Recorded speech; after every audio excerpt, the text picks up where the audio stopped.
Welcome to Math with Mrs. Cox. We are on Chapter 8, Lesson 3, page 563 in your math book.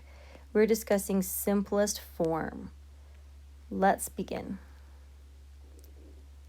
Angie has a vertical jump height of 12 inches, and Holly has a vertical jump height of 22. So, Angie's vertical jump is 12 over 22 of the vertical jump of Holly. Write the fraction in simplest form. Here we have 12, where we did the greatest common factor, and 22.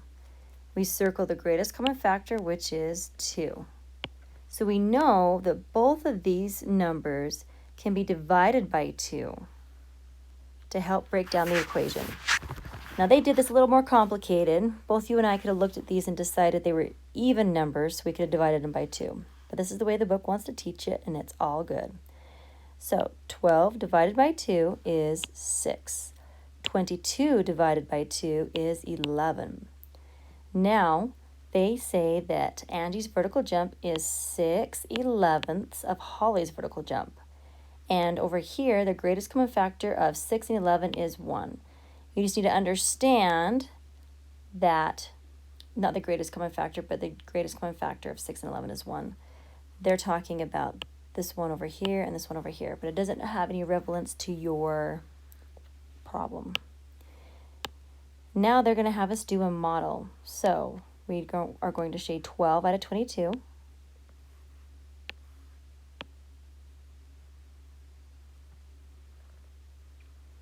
And then now we're going to shade 6 out of 11.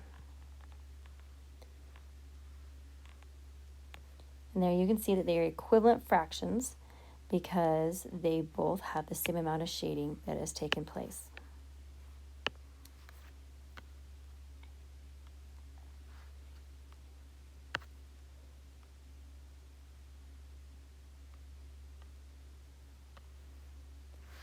Example 2. Write 18/30ths in its simplest form. So we need to look at the numerator and the denominator and find a common factor. So yes, you can factor them all out and find the greatest common factor, or you can use your 5th grade brain and say, they're both even, so I bet 2 is a great place to start. Continue dividing until it's in its simplest form. So 18 divided by 2 is 9. 30 divided by 2 is 15. Okay, we're going to look at that and decide that it doesn't look quite like it could be the simplest form. And 9 and 15 both get along with 3, so let's divide them both by 3. So if we divide 9 by 3, we get 3. If we divide 15 by 3, we get 5. So then we can say 18/30ths written in its simplest form is 3/5. Guided practice. Write each fraction in simplest form. If the fraction is already in its simplest form, write simplified. Okay, number 1, 4/6. Well, they've already decided that since it's even, we can divide it by 2. 4 divided by 2 is 2. 6 divided by 2 is 3. So in simplest form, it's 2/3. Number 2, 2 over 12. Same story, it's even. We can divide it by 2. 2 divided by 2 is 1. And 12 divided by 2 is 6. So in simplest form, 2/12 can simplify down to 1/6.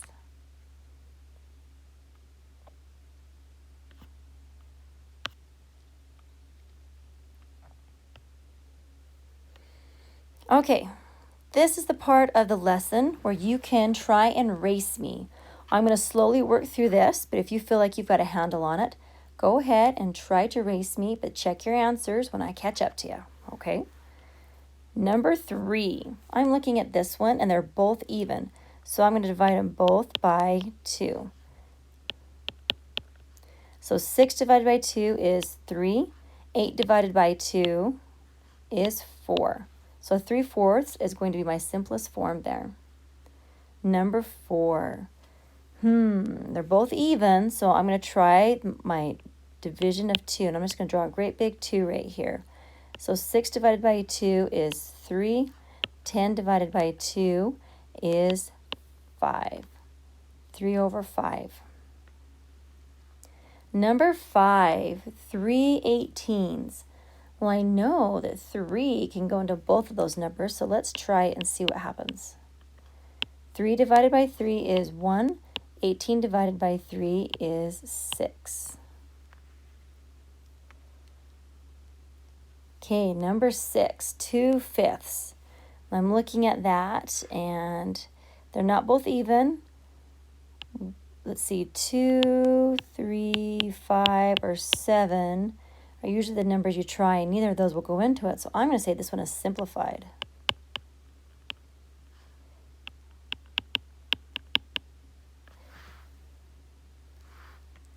Okay, number 7, 4 16ths. They're both even, and I know that 16 and 4 are actually factors. So let's divide them both by 4. 4 divided by 4 is 1. 16 divided by 4 is 4. Number 8, 12 and 24. Another rule of simplifying is you can see if this numerator can go into the denominator. And in this case, it can. So I'm going to divide them both by 12. 12 divided by 12 is 1. 24 divided by 12 is 2. So we have 1/2. Number 9. They're not even. And I know that 2 won't go into it, neither will 3, 5, 7. So I'm going to say this one is simplified as well.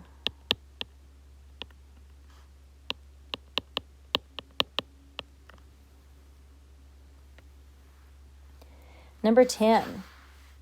These look like factors of 3, if I skip count.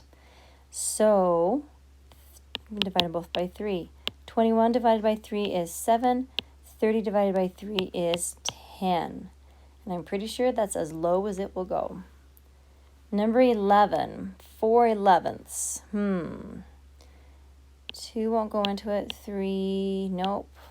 5, nope. 7, nope. Okay, I'm going to say this one is simplified.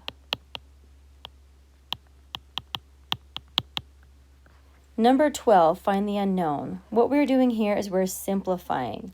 So if we look right here, we have 28 and 7. 28 and 7. Let's see, 7 times 4 is 28, so I bet they divided by 4 to get 7. So whatever we do to the bottom, we have to do to the top. So 8 divided by 4 is 2. So then our answer is 2 as we simplify.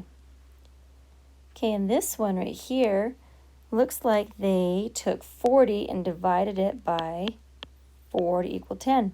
So 12, we're going to divide by 4. That's going to equal 3, so B equals 3.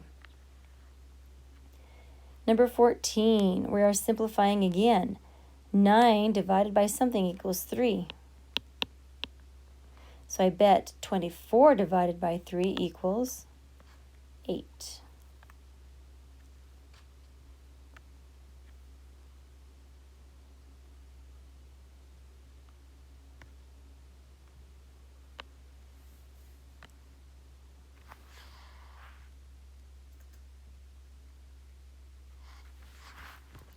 Number 15, the table shows the results of a survey about favorite movie theater snacks.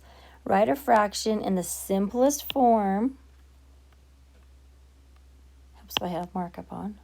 There we go. Let's try that again. Write a fraction in the simplest form that compares the number of people who chose popcorn to the total number of people surveyed. Okay, so this is going to be our top number, the numerator, and this is going to be our denominator, the total number of people surveyed.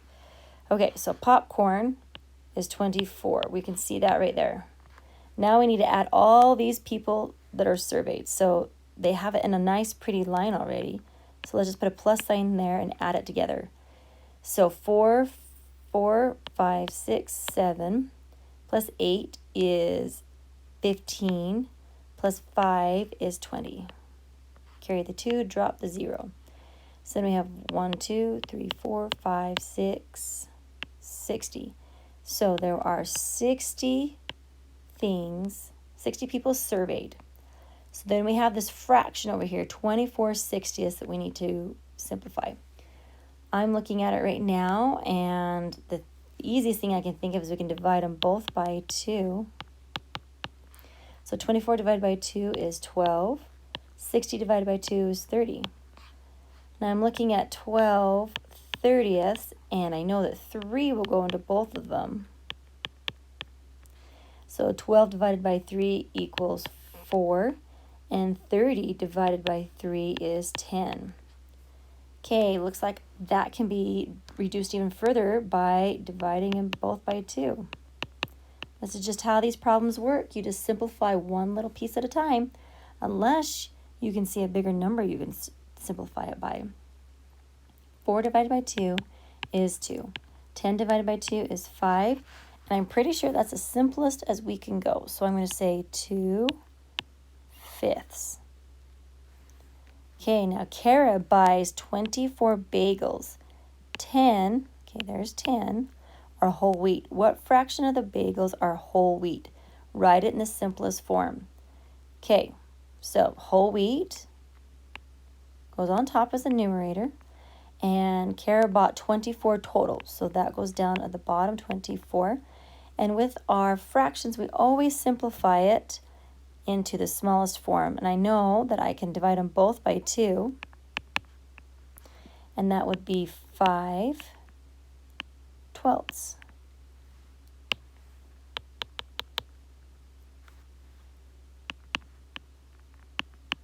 There, that's a little more correct. Brain builders. Ooh, circle which one doesn't belong. Circle the fraction that is not in simplest form and explain and simplify the fractions.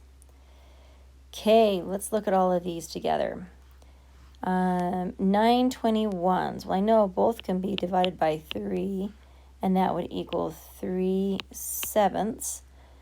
So let's check the rest though, but I'm pretty sure that that's going to be our one that's not simplest. But let's just double check.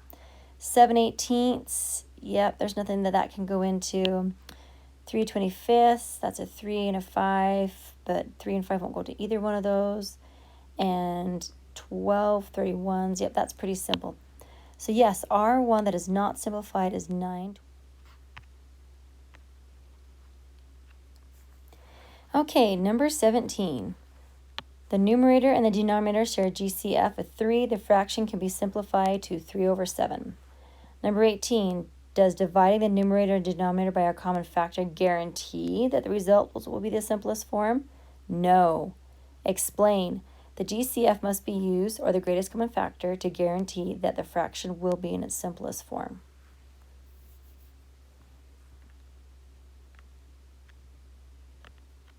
And there is your guided practice.